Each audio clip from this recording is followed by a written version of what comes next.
Good morning, class. My name is Joel Biadish, My name is Scott Bueller. and today we'll be talking to you about the disability cerebral palsy. Cerebral palsy occurs by a non-progressive lesion or injury in the brain. This could be something as simple as just brain damage, or it could be a tumor or another growth of some sort. And this could happen before, during, or after birth. And the time frame after birth goes all the way up to age 5. So a student could be born without cerebral palsy and develop it over time. It was also commonly thought of before that cerebral palsy occurred during the perinatal stage of birth, but that is actually not true, as they've noticed that it can develop after birth as well, or it can be caused before. The characteristics of cerebral palsy: 1 in 5 to 4 children per 1,000 births can develop cerebral palsy.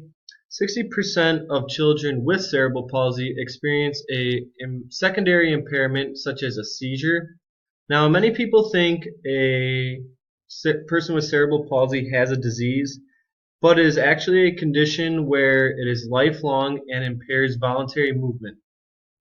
The types of cerebral palsy that you can see your students having can be monoplasia, which often is only one limb, which can usually be an arm; hemiplasia, which is the effect of one side of a student's body affecting the arm, leg, and trunk; paraplegia, where it is the effect of both legs with little or no involvement of the arms; quadriplegia or tetraplegia is the involvement of all 4 limbs being affected and the trunk; and diplegia, where it is a form between paraplegia and quadriplegia, with most involvement being in the legs.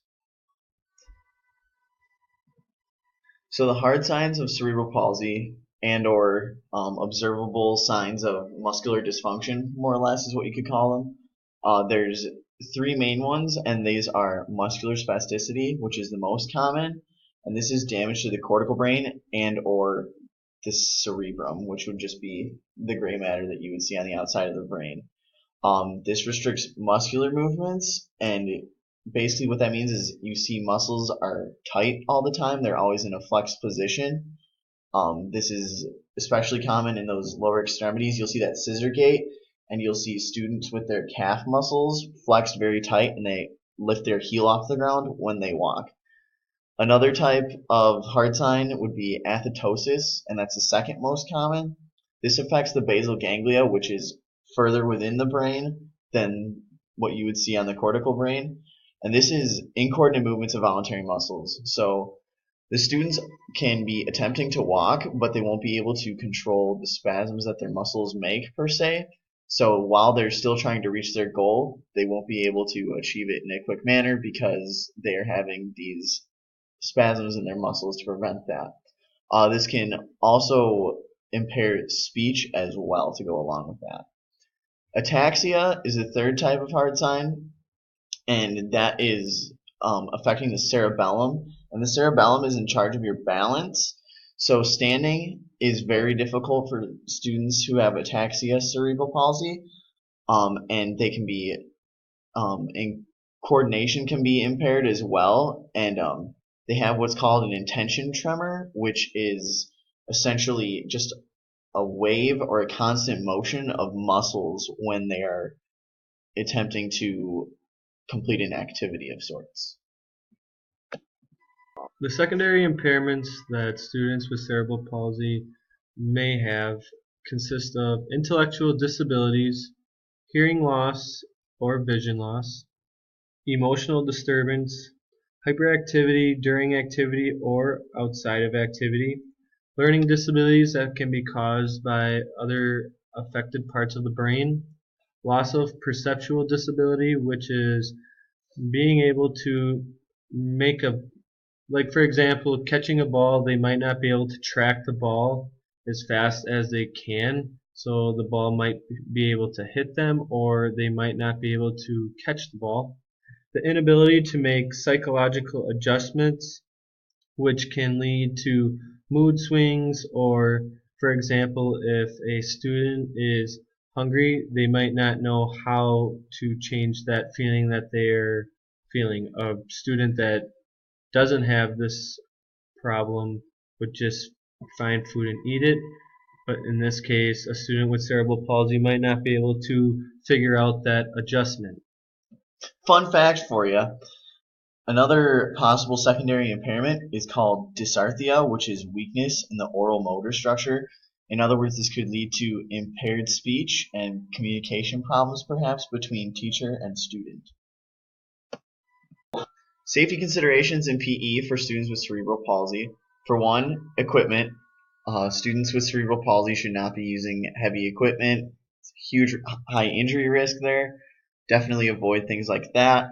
Hand-eye coordination, reaction time. Make sure that if you are doing an activity such as like throwing and catching and the student is able to catch something, it needs to be a light, slow-moving object because otherwise they won't see success and it could also risk injury as well. Communication challenges. This goes for teachers and peers, especially going back to our fun fact of that secondary impairment called dysarthria, where the student has poor oral motor function and they may not be able to convey the feelings of how well the class is going for them, or even just a basic need of I need a drink with their teacher. That's something to take into consideration. And then muscular and skeletal issues, we need to be careful of how much strain we're putting on these students. They're not going to be able to perform at the same level. We need to keep an appropriate amount of activity while still getting them active and them seeing success. Some teaching tips to use in PE for students who have cerebral palsy is to make sure we don't focus on process assessments because our students have a disability where their motor skills are altered. So if we are looking for an element in the process assessment, we can't really see that element if a student has a disability where it affects their motor movement for that element we are looking for. So we want to make sure we focus on product assessments when we have our students perform in an activity. Some activities suitable for students with cerebral palsy include gait training or locomotors, where this will help them reteach or teach their walking pattern or just moving around in a different way. Relaxation training, where it'll help reduce muscle contractors and spasms that they may experience with cerebral palsy. Muscular stretching, which will help relieve and prevent deformities and provide a better range of motion with the purpose. So the ones with a purpose would be like getting up and out of their wheelchair if they're in one. So they're able to use these stretching methods for something they're going to have to use in their everyday life. And balance, it'll help them balance better when they are standing or doing activities in PE. Ocular control, which will help them track with their eyes and work on the delayed reaction they may have. And like I said, product-based activities are what we strive to have so the success is higher and they can get better at the skill. And if necessary, use straps and braces for activities that you need. So for you, what we would like you to bring to class is a modification for 3 separate activities of your choice. So for example, we have one here, would be straps on dumbbells to prevent a student from dropping them. Something that's a very simple one. You may pick any activity that you want, throwing, catching, kicking, doesn't matter. We'll see you in class.